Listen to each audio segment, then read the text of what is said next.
Okay, very good. So this week's Torah portion, we're still in the book of Genesis, and I think this is the 8th portion, so we're 8 weeks after we started all over again, and we've obviously been through creation of the world, we've been through Noah and the flood, we've been through the life of Abraham and Sarah, and actually in this week's Torah portion, Isaac and Rebecca die in this week's Torah portion. And we are continuing with the story of their two sons, really, their two sons, Jacob and Esau.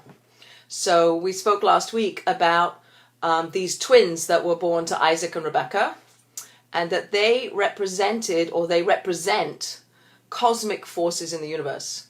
That Esau, Asaph, I'm going to call him Asaph because that's what flows for me better.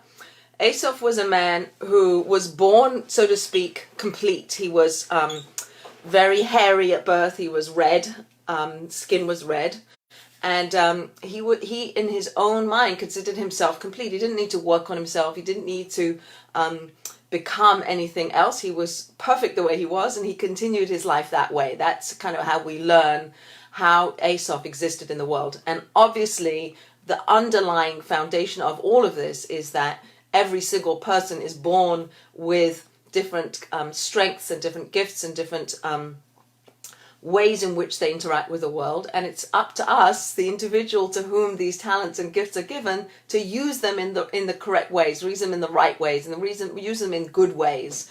And so Asaph is this force of physicality, this force of he was a hunter, he was out in the field, he was a competitive person, he killed, that was his kind of essence, was to kill animals for food or not, or for pleasure. And Jacob was the opposite kind of force. Jacob was the man who existed in the tent. He was learning from his father. He was learning Torah.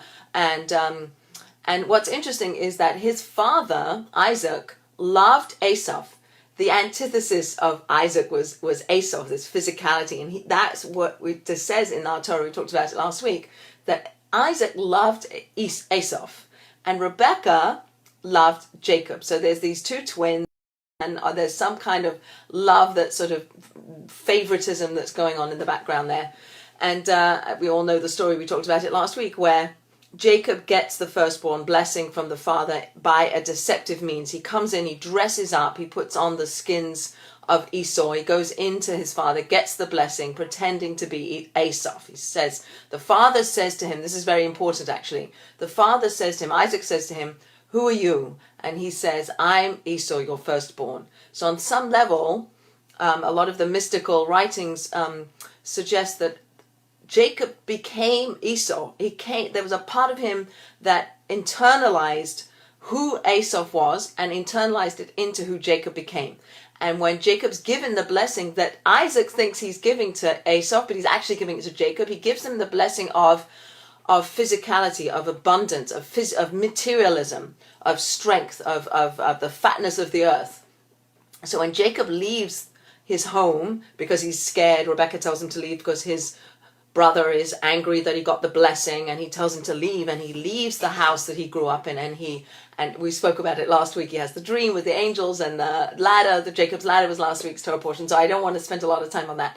But what we have now is we have Jacob having fled the house that he grew up in, having left Israel. He's now returning. And this is this week's Torah portion, Vayishlach, is him returning. And Asaph has stayed in Israel this whole time. So Jacob is like, I'm coming back. It's apparently 34 years later. His mother didn't send him any kind of message saying your brother's anger has abated. He doesn't quite know what's going to come. And that's where this week's Torah portion starts. So we'll pick up at the very beginning of this week's Torah portion, Vayishlach. So what Jacob does is he's not letting sleeping dogs lie. He wants peace with his brother Asaph. He knows that he left with this angry brother, and he's trying to make amends. He's trying to make some kind of resolution, come to some kind of okay, where are we now? With 34 years later, I've lived in the house of Lavan, my uncle. I've married Rachel and Rebecca. I have 2 other wives. I have 11 children. I have wealth. I have flocks. I have, and in his own description, he says, I have everything. but he wants to, okay, now it's time for him to go back. And this is the promise that God says, I'll bring you back. So he's coming back. Jacob sent angels. So the word used in the text is malachim. He sent angels ahead of him to Esau, his brother, to the land of Seir, to the field of Edom. And he's sending these malachim, these angels, to find out what state of mind Esau's in. Like, he wants to have this reconciliation. He wants to have some kind of reconnection with his brother Esau. And so he sends these malachim, these angels. And so I've heard some commentaries about that speak about we, us, every one of us being a messenger. We are an agent in the world. God put us in the world at this time for a purpose. And we might not want to know what the purpose is, but at the back of our minds, in our lives, I think that this Parsha is telling us that everybody has the potential to be like a malach, to be somebody who is focused on a mission. Like, we have something to do here.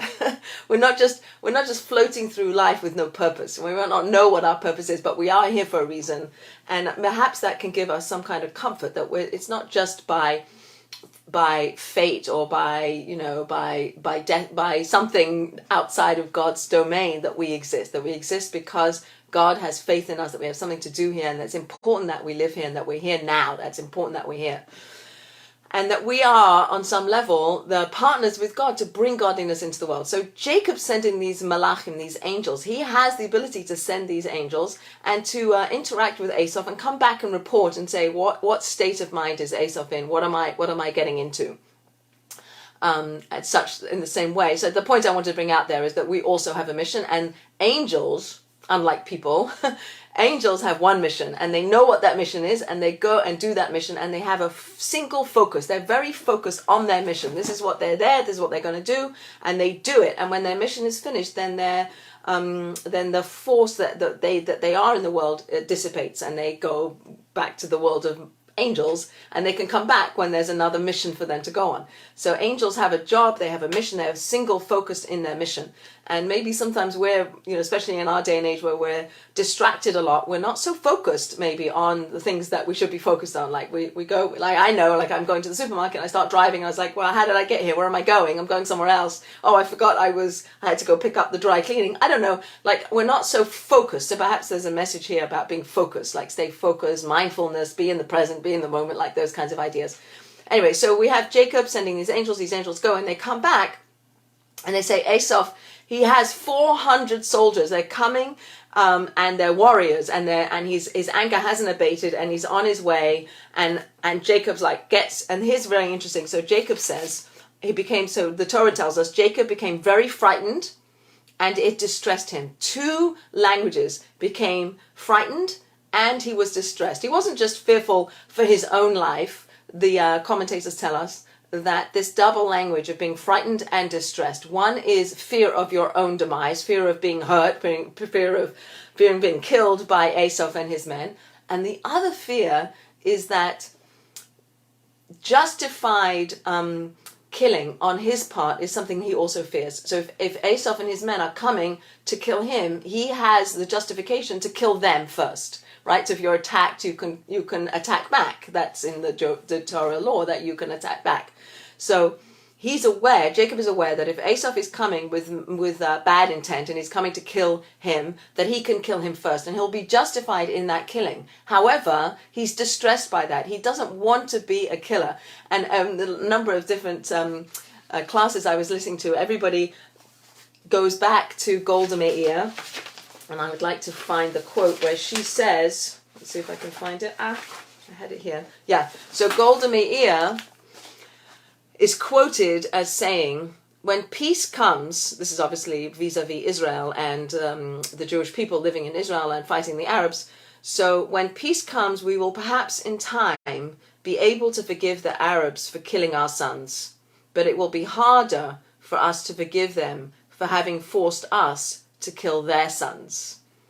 So that's a famous quote from Golda Meir, suggesting that we, the Jewish people, we, humanity maybe, I'd even extend it out bigger than the Jewish people, are are not people who want to be violent. We don't want to kill. We don't want to be aggressive. We don't want to have swords and guns and so on and so on. And we could talk about the IDF and we could talk about what Israel's doing, etc., etc., but I don't want to. But I want to say that we see ourselves as people who value life. We see ourselves as people who don't want to fight. We see our people who long for peace, who long for, ability to get on with everybody, etc., etc., etc. So justifiably, we have to defend our land. Justifiably, if we are attacked, we attack back, but we don't want to. And that justified violence is still tragic, even though it's justified. So we'll actually go forward in our Torah where we get to the point where all the Egyptians are being drowned in the Red Sea after the Jewish people leave the land of Egypt, which we have yet to go down to. But when they come out, all the Egyptians are dying in the sea, and how the sea comes back and kills them. And the Jewish people want to celebrate. And God says, don't celebrate. It's my people, my humanity are also suffering. So don't celebrate in the suffering and the pain and the demise of even your enemy. And so I think that's an important lesson to bring out, that we don't want to have an army, but if we have an army, we want to be an army that is defensive and isn't offensive, but is only offensive if we feel threatened or there's a viable threat, etc., etc. So we have ethics of that. But I think the point to bring out here is that Jacob is distressed and frightened. He's frightened for his own life and for the life of his wives and his children and etc., etc. But he's also frightened that he doesn't want to become a violent person. He doesn't want to kill. So I think that's a really nice message that comes out of that. So he prepares for his meeting with Esau. And this again is when we look at the very beginning of the Torah and we look into Genesis and we talk about these forefathers and the foremothers, they're setting the tone for like the Jewish people to come, like how we know how to interact with the world, how we know how to be. And we don't want to be people who are forced to kill, but if we do, we will. But we're distressed by that. So we see that with Jacob. He is the progenitor of somebody who is distressed at becoming a killer. So we've learnt that. That's become internalized into us. So let's go on a little bit more. What does he do to prepare to meet up with Esau and his 400 men that are coming with the warriors ready to, presumably, to do damage to Yaakov, to Jacob and his entourage? So he does three things to prepare. One of the things he does is he prays. And I think that's very fundamental. That's fundamental to our tradition, is that when we're fearful and when we're in a position where we don't quite know what to do and we're stuck and we don't know what's going to be, and we use prayer as one of the things in our toolbox. We bring that out. And what Jacob does is he prays, evoking who he is in the lineage. So let me see if I can find it. That he says to God, God of my father Abraham and God of my father Isaac, Hashem, who said to me, return to your land and to your relatives and I will do good with you. So the first thing he does is he evokes his lineage. I'm the child of Abraham and Isaac. And we do the exact same thing when we pray the standing prayer, the prayer that's said 3 times a day, the Shemona Esrei, the Amida, whatever, the central core prayer of the Jewish people 3 times a day. The first thing we do is we say, I am the child of Abraham and Isaac and Jacob, and I'm in that lineage. I'm part of something bigger than just me. And I think that is another huge thing that the Jewish people have as a tool in our toolbox, is that we're part of this lineage. We're part of something very powerful. We have something that the Jewish people are here to do in the world, and we're part of that. We might be this little slither of existence in the whole, chain of Jewish history, but we're part of it. And every time we stand up and we say, that we evoke that who we are, that we are descendants of Abraham, Isaac, and Jacob, we're lining ourselves up. We're making ourselves part of something way, way, way, way, way bigger than just me standing there. Okay, so Jacob is showing us how to do that. I'm the son of Abraham. I'm the son of Isaac. Obviously, he's the grandson of Abraham, but anyway. And return to your land. And I have been diminished by all the kindnesses and all the truth that you have done, your servant. So I, Jacob, am so humbled by the fact that when I left my parents' home, I had nothing, literally nothing.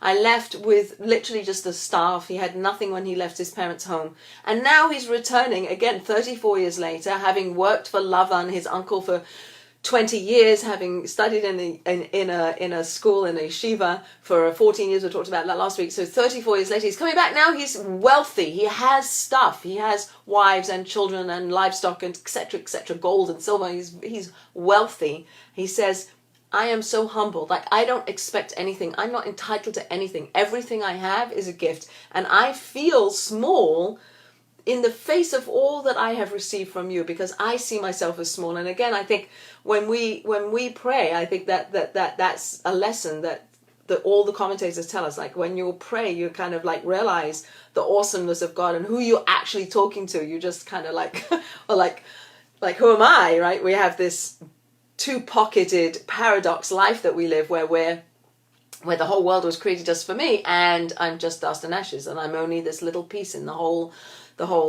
part of Jewish history. So Jacob says, I'm diminished by the kindnesses, for with my staff I crossed the Jordan, and now I have become two camps. So he prays and he asks God to help him. He says, please help me from the hand of my brother, from the hand of Esau. And he goes on, so he asks he's asking, he's petitioning. So we start off by evoking his lineage. And then we praise God, like, you did all this kindness for me. And then he says, now help me. This is what I need. These are my needs. And he elucidates, he speaks out his needs. And then we end with thanks. And that is the structure of our prayer service. And we get it from Jacob. We get this setup where I'm part of a bigger picture. I'm part of Abraham, Isaac, and we added Jacob. And I'm nothing, and I recognize you, the source of everything. That's the beginning. It's words of praise and context and who you're talking to.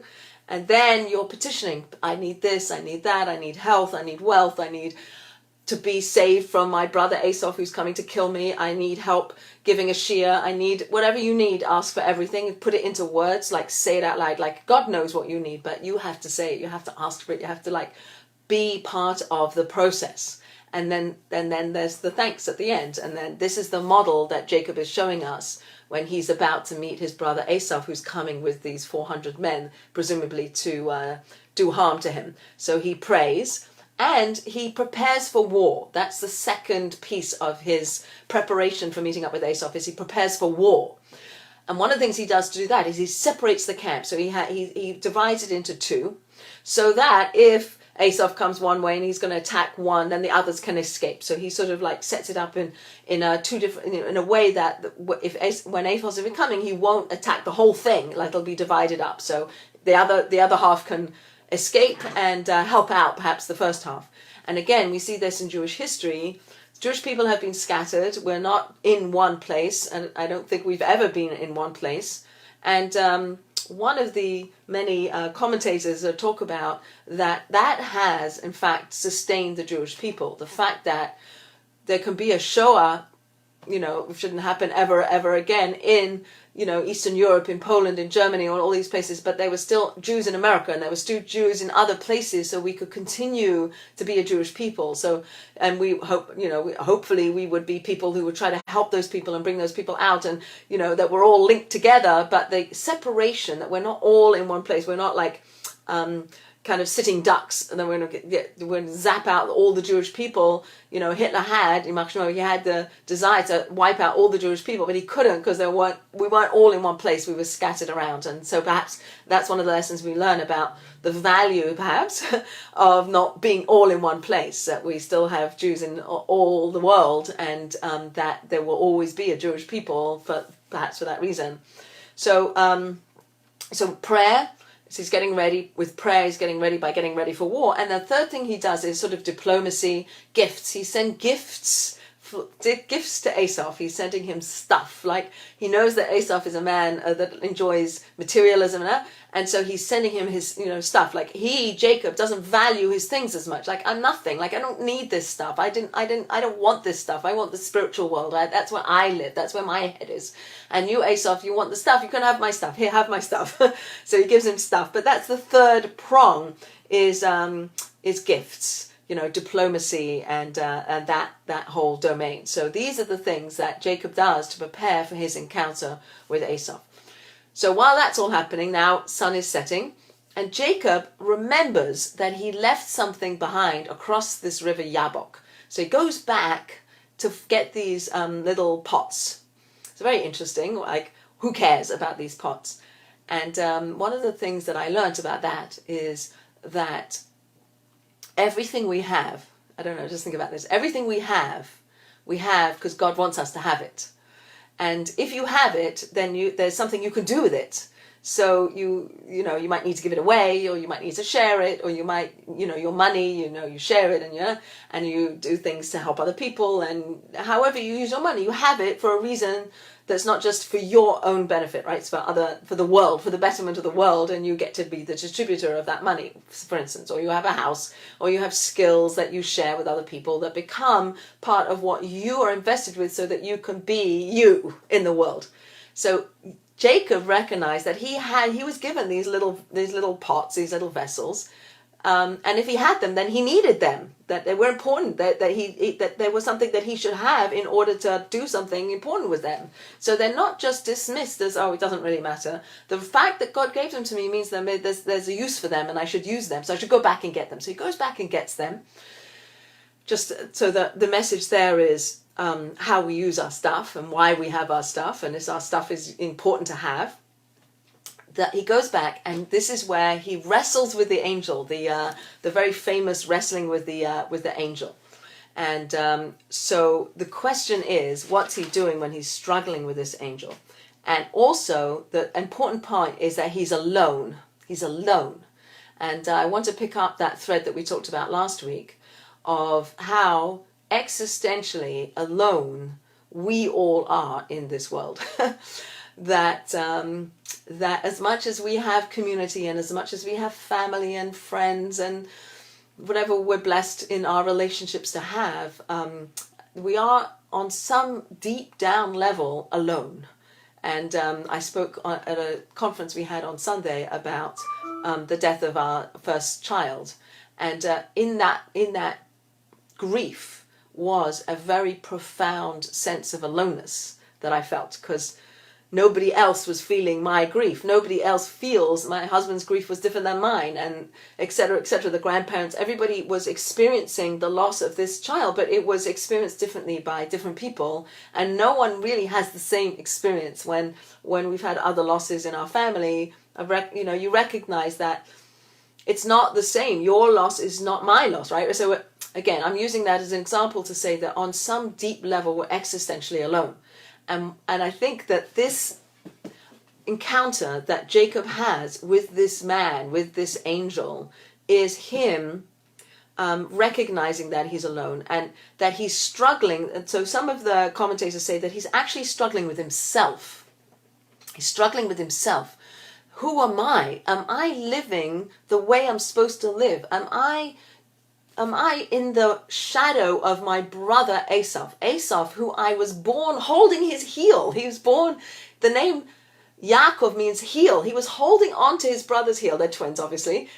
Esau comes out first. Yaakov's holding on to the heel, coming out holding on to the heel. So he's following in his brother's footsteps. His brother's strong and, so to speak, complete, and doesn't need to, work on himself in his own mind.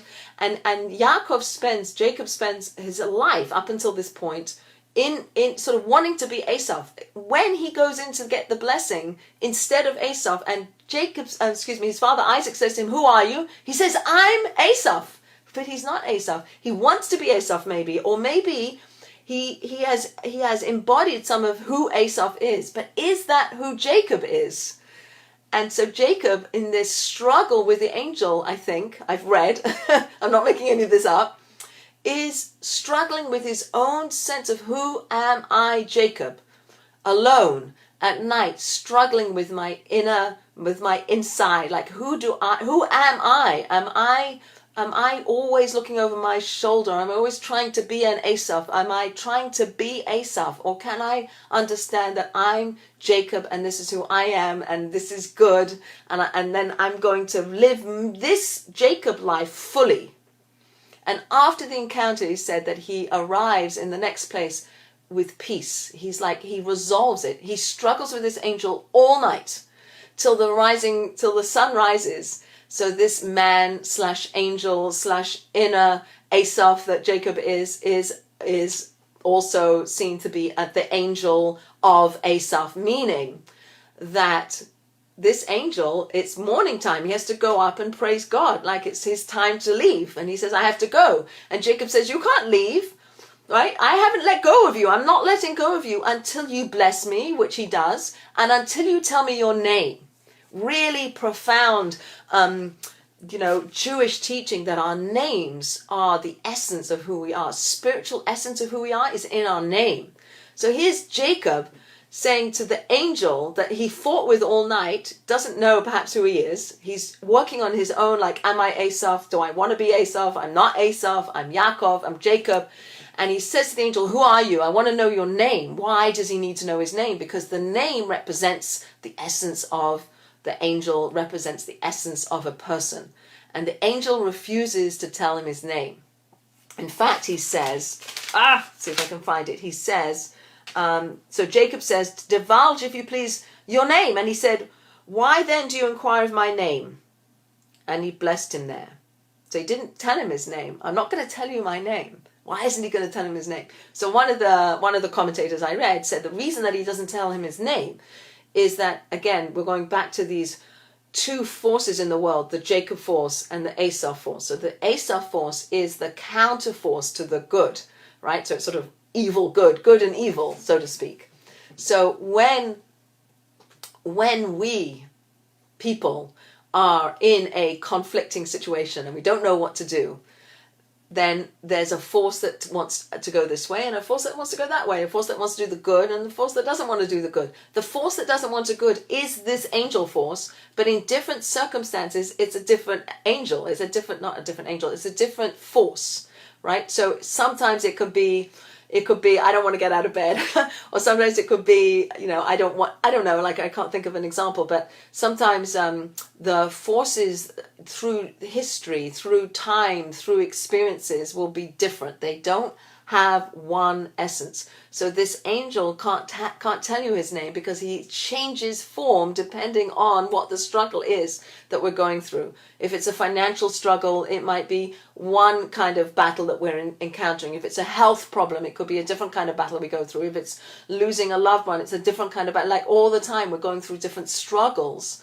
Then the force that sort of like the counter force is going to manifest itself in different ways, which is why the angel can't say its name, because the name is the essence of the force, and the force changes. So the angel can't be named. It doesn't have a name because it's going to change as it manifests itself in the world through the struggles that we go through. I hope that makes sense. So when Jacob overcomes, the angel says, your name will be changed. Your name will no longer only be Jacob. Let's see if I can find it here. But your name will also be Yisrael. So your name is not just Jacob, but it's going to be Yisrael. So in the past, Abraham's name was changed. He went from Avram to Abraham, right? And his name was essentially the same, just added a letter. Same with Sarai and Sarah.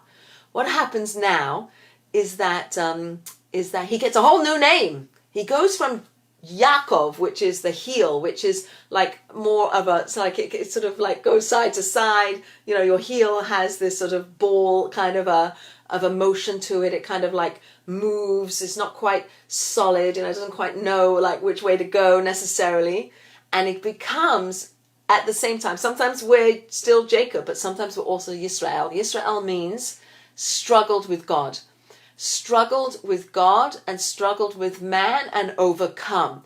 We, the Jewish people, are the Israelites. We are named after this battle, this cosmic battle between good and evil, this ability that we have And we're assured because Jacob won the battle. He didn't let go and he didn't succumb and he overcame the struggle that he went through. That whole struggle, that whole night, he survived and he got the blessing and he changed his name because the name is the essence and the essence is you will struggle and you will overcome. That is the Jewish people, whether it's individual Jewish people or it's the nation Jewish people. Historically, we are a resilient people in the sense that we are people who overcome. We overcome struggles, and again, not doesn't make it easy to be Jewish, but there's a hope here. I think that the struggles that we go through have a purpose and have a meaning, and when the sun finally rises at the end of days, at the end of our of our work in this world, then we will overcome. We will overcome, and this is part of the blessing that is given to the Jewish people. At the end of days, you will overcome, and you will return back to the land of Israel. That is the promise that we're given. Through all the struggles, we're going to struggle, and we're going to overcome. And we are the Israelites, and that is who we are. That we will overcome all the struggles. It's not going to be easy, and it's not going to be pain-free, but the promise is that we will. And Jacob is the prototype for that. He's telling us, he's showing us that he did it, we'll do it. So that's kind of a message that comes down through. So let's see what time it is. So he has this struggle with the angels. So he's alone. So he's doing it alone. He has to do it alone. He has to do it on his own. Right, that's important. And he struggles with this angel. Is struggling between good and evil, and the good will overcome. And then the angel attacks his thigh, his sciatic nerve. Is that the sciatic nerve? So that's a part that we don't eat Jewishly. There's a part of the thigh of an animal that we don't eat because of this. And he leaves the wrestling match with this angel limping. I don't know if I can find it. Yeah. So therefore the sun rose for him and he passed Penuel and he was limping on his hip. Therefore the children of Israel are not to eat the displaced sinew on the hip socket to this day, because he struck Jacob's hip socket on the displaced sinew. Okay, so what some of the commentators suggest that what the angel is doing is actually the thigh, the part of the body, the function of a thigh is to hold up the body, so to speak.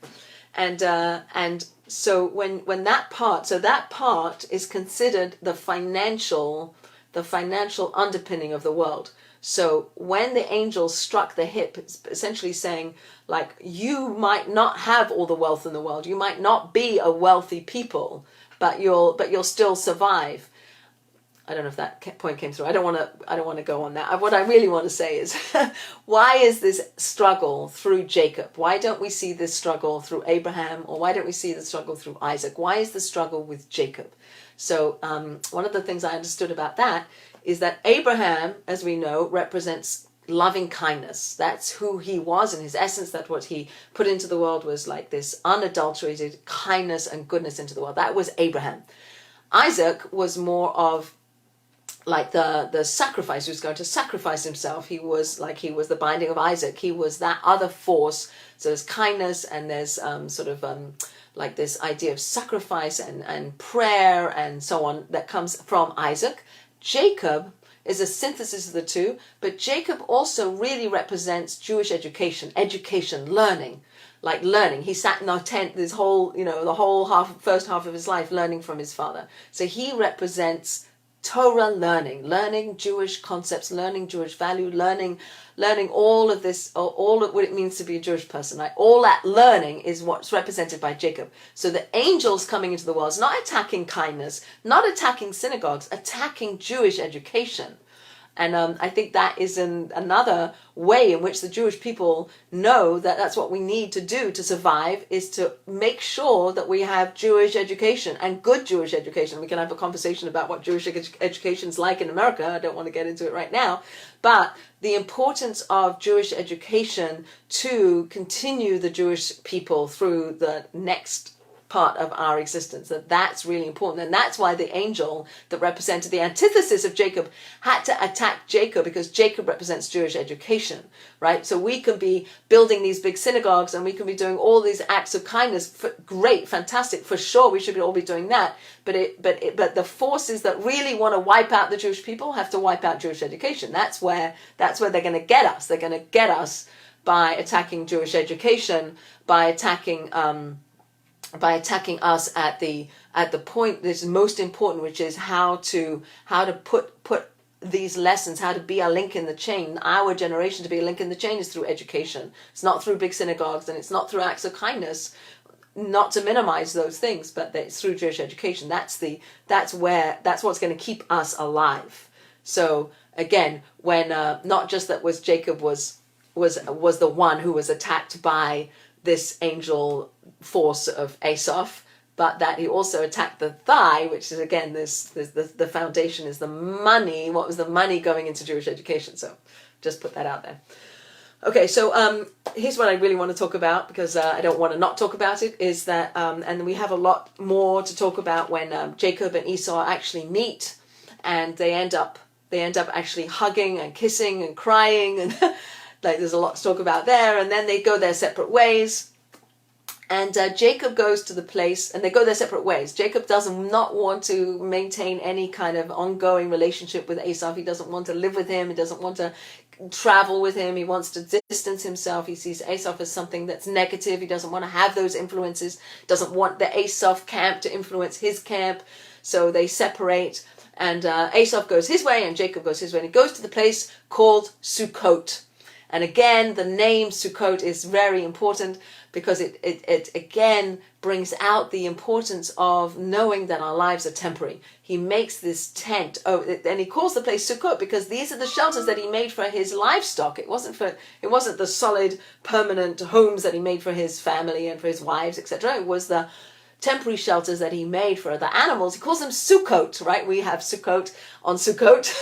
They represent the transient, the temporary, the something that's fleeting, which is our lives. So again, there's Jacob's embodying and personification of and understanding I don't know if I'm using the correct words, but understanding that the physicality and the materialism are all tools to be used for an elevation, in order to make us more spiritual, in order to make us more good, in order to do good things in the world. That's what our physicality is for. It's not it's not an end in itself. It's a means to an end.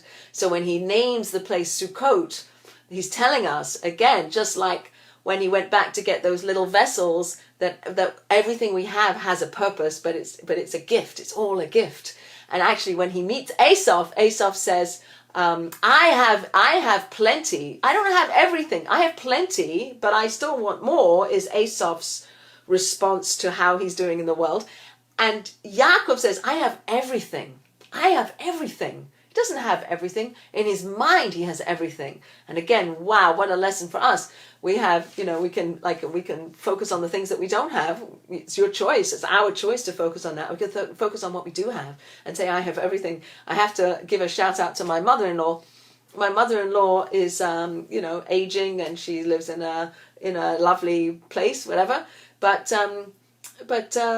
when you ask her, how are you? She says, I have everything. I have everything. And obviously nobody has everything, but in her mind, she has everything. And I think that's a lesson that Jacob's teaching us, that my mother-in-law embodies, that I have everything. And, it reminds me of the story of the two ladies sitting in the nursing home, and one says to the other, my son, he's like so not attentive, and he only visits me once a week, and when he does come, he only brings me like a donut, and it's so terrible and it's so nebuch, whatever. And the other woman says, oh, my son, he's great, he comes every week and he brings me a donut every week. It's the exact same story.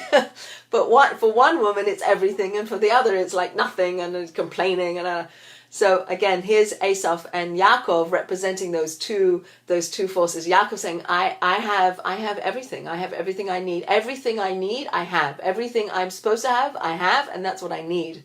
Like that frame of reference to what you have, rather than what I don't have. I don't have that car or that house or that vacation or that status or whatever it is, like to really kind of embody that, like what I have is everything I need, and I have everything. So kind of like that kind of puts us in back to the gratitude model of seeing how we see our lives, and whether everything we have is a gift or whether we feel entitled to things. So that's another whole conversation unto itself. Okay, so what I really want to talk about is, I want to talk about the death of Rachel. So, and there's a lot more in this Torah portion, and there's no way you can cover the whole thing. Rachel dies on the road. She's I would like actually to find, because it comes at the end. So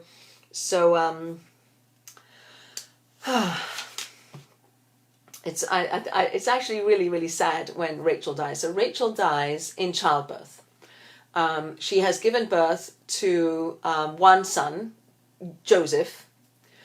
And now on this journey, she's pregnant with her second son, and she dies in childbirth, which is hard. And I'm going to read you this. So they were on the way to Ephrat when Rachel went into labor. This is straight out of the Torah, and had difficulty in her childbirth. And it was when she had difficulty in her labor that the midwife said to her, "Have no fear, for this one too is a son for you." And it came to pass, as her soul was departing, for she died, that she called his name Ben-Oni. But his father called him Benjamin. Thus Rachel died and was buried on the road to Ephrat, which is Bethlehem. And Jacob set up a monument over her grave. It is the monument of Rachel's grave until today. So I want to go back to Rachel and Leah, her sister. Leah was the older sister. Rachel was the younger sister. They are both married to Jacob. The beloved wife is Rachel. Jacob loves Rachel from the time he met her at the well. We talked about this before. He loved Rachel. And he worked to marry Rachel. Lavan, their father, substituted Rachel in the wedding at the chuppah, substituted Rachel for Leah. And in the morning, after the wedding night, Jacob wakes up and he finds Leah there and not Rachel.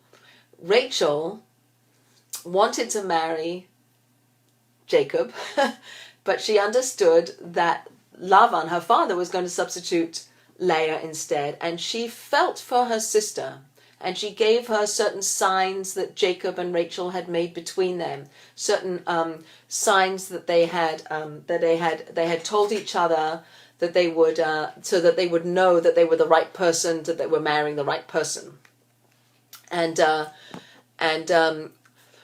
she told Leah these secret signs so that Leah wouldn't be embarrassed. Leah wouldn't get found out. Rachel really withdraws her own desire to be married to Jacob and lets her sister, so her sister isn't embarrassed, her sister isn't caught out, isn't found in this deception. She covers for her. She recognizes how embarrassing it would be for Leah, and so she tells her all these secret signs that Jacob and Rachel had made up amongst themselves so that they would make sure that they were married to the right people. So Leah gets married, and what's interesting is that Leah was supposed to marry Esau.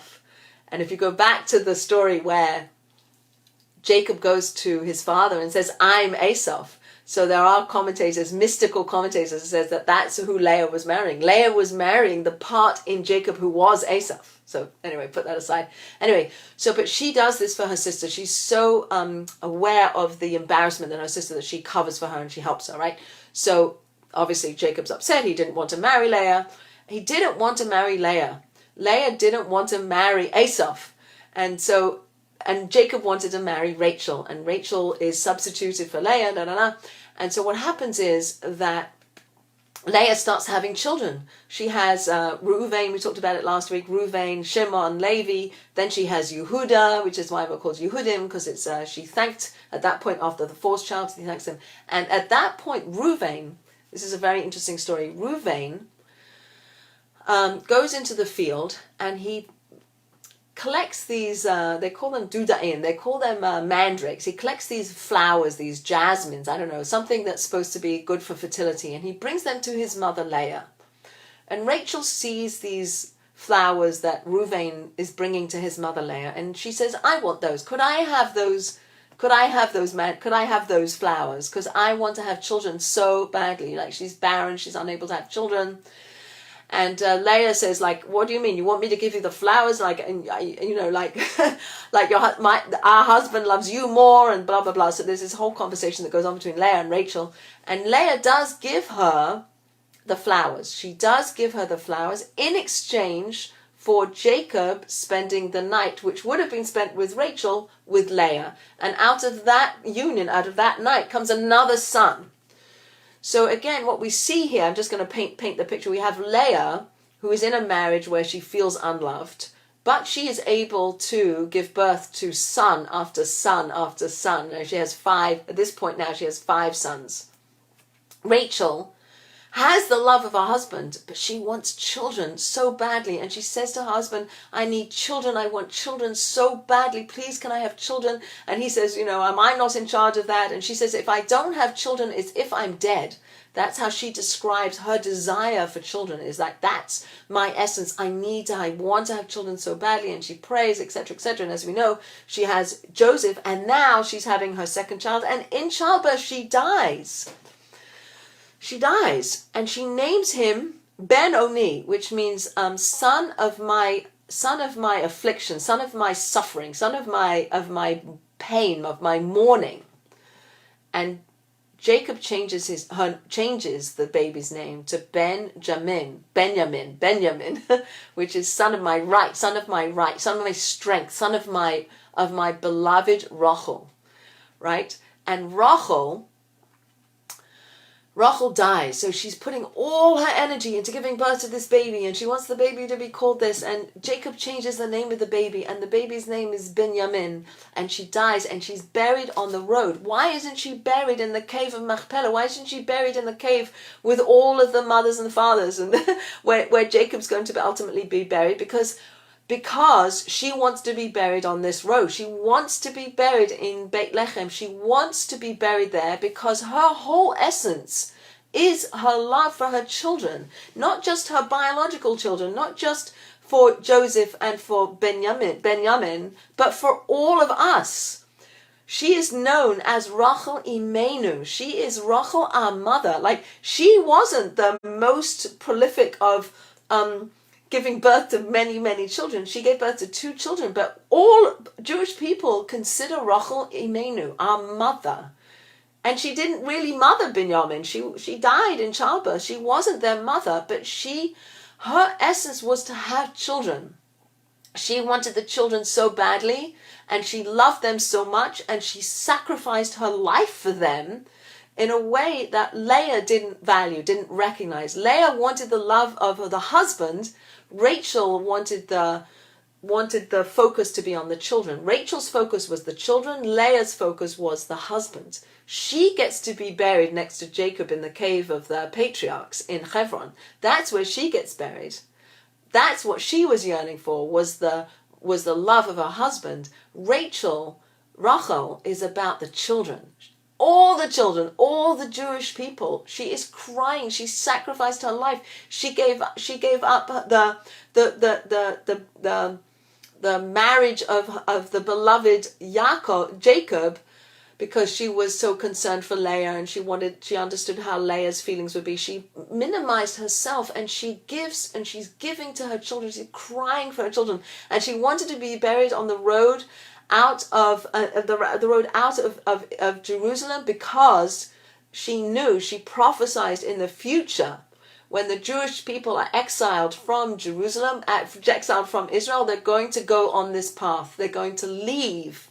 They're going to be exiled from Israel, and they're going to walk by her grave, and she's going to be crying for them, because she embodied and lived for her children that she didn't even raise. She didn't raise, and I think Joseph was a young boy when she died. Like, she didn't get to be the mother, but she is the mother right? And how much do we, the Jewish people, become sort of like whether or not you have children? I think we're all sort of like Jewish mothers, like we're taking care of each other and we're all like sacrificing for each other, and we all see the importance of the future, of the children, of what's going to come, and that's what Rachel is. That's why she's known as Rachel Imenu. And she's crying. She's still crying. I mean, if you go to her, and sadly, it's her grave is very much fortified. It's in Bethlehem, most of which is not owned by or managed by the Jews. It's managed by the Arabs, and it's very dangerous. If it wasn't all, it would be dangerous if it was open, but it's not. It's all covered in concrete, and there's big walls going in, and like it doesn't look like she's just buried by this road, but this is where she's buried. And you go there, and all day, all night, there's people praying, and there's people there, and there's an energy there. I was there with a woman who really was able to like feel these energies, and she was like, I'm just blown away, but I can't feel it. But she was telling me like there's so much energy here, not just from the people praying and crying, but the energy that is there for Rachel Imenu, Rachel, our foremother, who is crying for the Jewish people, for all of her children. And we have lots of legends about Rachel and different things she does, but she is the epitome of the Jewish mother, that she died for her children, that she sacrificed for her children, that she loved her children, that her essence was bound up in having children. And yet she was barren for most of her life, and she only gave birth to 2 children, and she didn't really raise them. But she is known as Rachel Imenu because she continues to have that relationship, and we continue to have that relationship with her. People are always there at her grave, and that she was there when the Jewish people left in the exiles, when they walked by her grave and they prayed, and she prayed for them. And part of the reason why, this is another amazing thought, part of the reason why she was effective, her prayers were effective, is because she had so much mercy on her sister for giving these signs, for being able to not kind of expose her sister, and to give her the man that she wanted to marry and not get in the way. That her compassion and her ability to, I want to use the word mavata herself, to withdraw herself, to like minimize herself, to give to the other person, to give to her sister, is why when her prayers go up to heaven, go up to the heavenly throne, go up to God himself, he'll listen.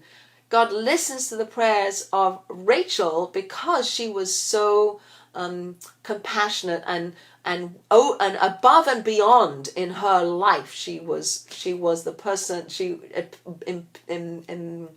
was the kind of person who was so compassionate and so merciful that in response to her prayers, God listens to her. She cries, and she embodied that in her life, and therefore her prayers are very effective for us, the Jewish people. So we go to her grave and we ask her to pray for us, because her prayers have like a straight shot up. But it goes back again to what happened in last week's Torah portion, where she allows her sister to be substituted for her, and she gives her the signs, etc., etc. And there are other things, But the fact that she wanted these mandrakes, she wanted these flowers so badly, and she was willing to give up the night with Jacob that she was supposed to spend with Jacob. I'll give up on the night with Jacob because I want these mandrakes, and the mandrakes represent her desire for children. Whereas Leah really wanted, she didn't want that. We don't hear her like yearning for children. We hear her yearning for the love of her husband. So there we have these 2 sisters, again, the sort of antithetical forces. Like one is more, I want the husband's love, and the other one is, I want the children. I need the children. That's my essence, is the children. And so Rachel Imenu, that's how we refer to her, is Rachel Imenu, because of her sacrifice, because of what she did. So I think that is, and this is the first time that we see a headstone. The first time that a headstone was anybody's grave is Rachel, our foremother. So everybody should know when they're leaving, when they're exiled, when they're mourning the loss of the temple, etc., that here she is. This is Rachel Imenu. This is where she's buried, and Leah gets buried in the cave with Jacob, and with the other foremothers and forefathers. So I think that might be enough. So let me just pull it all together, because there's obviously a lot more to say, but I'm not going to say it. But in this week's Torah portion, we have these angels that are sent ahead of Jacob to meet Esau, who's coming to have some kind of meeting. They're going to meet up after 34 years of separation, these twin brothers. One who took the blessing from the other one, the one who stayed in the land of Israel, the other one who left, and now they're coming back. And Jacob is fearful. He's fearful and he's distressed. He's fearful that he will be killed. He's fearful that he will have to kill. And again, that's something that we embody. We don't want to be a nation that kills. We have to defend ourselves, but we don't want to. But that comes out of this Jacob and this Jacob endeavor, the Jacob coming and coming into relationship with Esau. How do we do that? We do that with prayer.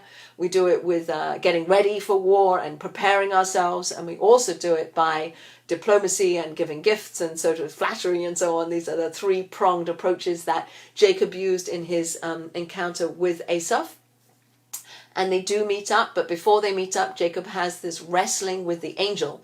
Who is the angel? The angel is the cosmic force of evil. The angel is the inner force of Jacob, like our inner force. Like when we're battling, when we're struggling with ourselves, when we don't know what to do, and we have different things and different ethical things that come up, or moral realms that we don't know what to do. What wins out? Where does our strength come from? How do we know what to do? And we are told, Yisrael, you are the Israelites. Jacob gets his name changed to Yisrael because he's going to be Yashar. He's going to be straight. He's going to know. He's going to struggle against these forces, and he will overcome, just like the Jewish people, just like the Israelites will overcome. Through all of Jewish history, we will survive. We will overcome. We'll get back into our land where it's a promise that seems to be playing itself out.